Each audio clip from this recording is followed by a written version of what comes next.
When a student asked me recently to play Super Mario music, I was like, yes, I am so there. So I've taught all levels of this piece. I actually have a collection for advanced piano that I need to dig out because it's in storage and I want to play it again.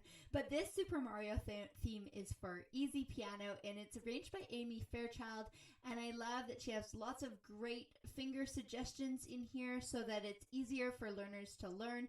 I also find that Mario music is no simple thing because it's very rhythmic and has this element of surprise in where the direction of the notes are headed.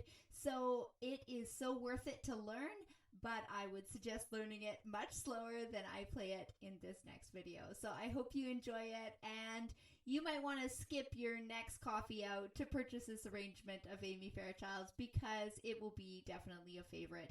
And I asked the composer, when does this song end?